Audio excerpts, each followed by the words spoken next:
Ngayong araw mga mare, samahan niyo ulit kami at eto nga magpapahilot si Kuya Bral, baka may pilay siya. So bago yon, may dumaan na nagbebenta ng isda, kaya naman eto, bumaba na tayo at para bumili. At ayan na nga mga mare, hindi ako familiar mga mare sa isda pero tingin ko para siyang mahahaba. Kung sakto, para naman meron tayo kasi nakaraan hindi pa kami nakakabili sa bayan ulit. 1 kilo lang din yung binili ko para hindi naman masyadong ma-stock. Tapos nga dyan, inutusan ko din sila Naki sa si Bebe para bumili naman ng may ulan naming baboy. Ang dalawa nga inutusan ko para matuto rin silang mag-vlog at mag-video-video. At eto, bumili nga si Naka na pang sigang. Tapos si Bebe naman ang taga-video. Eto nga, niluto na tong sinigang na baboy. Tingnan nyo naman, ang sarap, kumukulo pa. Tapos yung ibang kangkong ay niluto rin adobo. Nang kapag ganito yung ulam mo, mapapakain ka ng marami. At eto nga, paalis na tayo kasi magpapahilot si Kuya Bral. Nagpa-check up kami, wala naman daw sakit at malinis yung ultrasound, kaya naman naisip na ipahilot na lang. Sakali baka may pilay lang naman. At eto nga, sumakay na tayo ng tricycle. Kaya naman eto, paalis na tayo. At eto nga si Bakekang pala ang kanyang palayaw mga mare. At eto, pupunta tayo ng Grand Royal kasi dun tayo magpapahilot. Sa wakas ka nakarating na tayo. Pagdating natin, wala daw yung pinahilutan namin at pinakakilala pa nga sa atin. Salamat po. Kaya naman, dumiretso na lang kami dito kala ate sa Grand Royal. At eto, bukid yan. Alam nyo naman kung saan yan. Unang beses lang din nila makapunta dito mga mare. Naisipan namin ipahilot din siya sa iba na pinahilutan nila Ate Marlene, kaya nang pumunta naman kami. Katapos nga mga mare, naghahanap-hanap na rin kami ng lupa na pwede nating mabili. Itong laki lang, yung kasyang-kasya lang tayo. At eto nga sinamahan tayo ni Kuya Arnel. Hindi pa rin talaga namin alam kung anong bibilihin namin lupa kasi syempre hindi naman ganun kadaling bumili dahil nga mahal. At eto nga, pagkatapos kumuha ni Naki ng dahon, naglagay na rin si Pangit ng kanin para makakain na tayo kasi tanghali na rin. Sarap ng ganito mga mare, yung kakain lang kayo sa dahon. At eto nga si Arnel, naglabas na ng tinola. Dagdag sa ulam na binili natin. Pumulan lang din kami mga mare ng may ulan sa labas para di na rin magluto. Ang sarap ng ganito mga mare, tingnan nyo naman yung paligid, napakahangin, tayapa. At tingnan nyo naman to mga mare, ang sarap ng ulam natin. Inasikaso na nga ni Pangit yung ulam. At eto, kakain na tayo. Kaya nga lang, nagkataon na pumunta sila Kuya Bral, wala tayong gala. Di sana nasama natin sila. Na naman ma-experience sila yung nararanasan natin. At eto nga, nagsisimula na tayo kumain. Kaya tara mga mare. Ito na nga tayo ng gutom sa daan. Kaya naman nakikain na lang din tayo dito.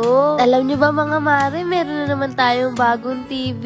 Malaki at smart TV din siya. Maraming salamat po sa JDC Elevatech at Mudra PH. Padala nito mga mare. Kaya eto nga, binuksan na namin ni Mama. Tingnan nyo naman si Mama. Oh, excited na naman kasi may bago siyang TV. Kaya nakaraan nating TV, hindi naman siya smart TV. Halain mo yun, no? Yung dating sinasarahan ng pinto dati. Ngayon naman, napakarami ng TV. Yung naglalakad pa ng pakalayo-layo, pakanood lang kahit malamok. Si Mama kahit mainit, talagang todo lakad dyan. Makanood lang ng paborito niyang palabas sa hapon. Tapos ngayon, kulang ang ating dalawang mata para mapanood ng tong dalawang TV na to. Maraming salamat po sa Diyos. Marami nagsasabi ang swerte daw namin, pero tingin ko hindi swerte to kundi blessing. Sabi nga, kahit anong gawin mo kapag wala kang ginagawa ay walang mangyari. Kung sasabihin natin, gusto ko magkaroon ng ganito, gusto ko magkaroon ng ganyan, kaso nakaupo ka lang, anong mangyari to? Kailangan natin kumilos para mga pangarap natin ay matupad. Ayan nga mga mare, binubuhat na ni Kuya Bral yung napakalaki nating TV. Ang laki-laki talaga niya. Sabi, parang sarap dito manood. Maraming salamat po sa Mudra PH. Ito po pala ang manual nila mga mare. Maraming salamat po, Ace ang tatak niya. Alam mo, nakakatuwa talaga. Hindi nga dito si Cabral para naman makatulong si Pangit kasi palagi na lang din siyang nahihirapan. Yung nga sa mga ganyan, si Pangit talaga ang maaasahan kasi nga nagkaroon na sila ng TV. Kami ay first time lang. Na nga si Cabral, binabasa na yung manual at kinukuha na nga yung mga screw at eto nga nilagay na to. At na rin talaga kami sa bago ulit natin TV dahil nga smart TV siya, tapos pwede tayo mag-video okay o karaoke pala. Tamang banding na lang to mga mare kapag hindi tayo lumalabas. At na nga si Pangit nilagay na. Kaso ang ending, hindi pala kasya sa lamesa natin, kaya buti na lang nakabili tayong lamesang kahoy kaya nagkasya to. Tama to kay Mama dahil napakahilig niya talaga sa abot kamay. Parang hindi kompleto ang araw niya kapag hindi niya napapanood ang abot kamay sa hapon. Sa bagay, ayun na lang kasi ang libangan ni Mama. Ni Mama kasi matagal na rin talaga nagre-request siya ng apo pero sabi ko hindi pa kami ready. Siyempre ang pag-aanak ay napakalaking responsibilidad. Kailangan ay sapat at handa na rin tayo sa anumang aspeto sa buhay at ay na nga binuksan na. Enjoy talaga ang inyong buong pamilya. Kaya naman alam nyo na kung saan kayo bibili. Salamat mga mare!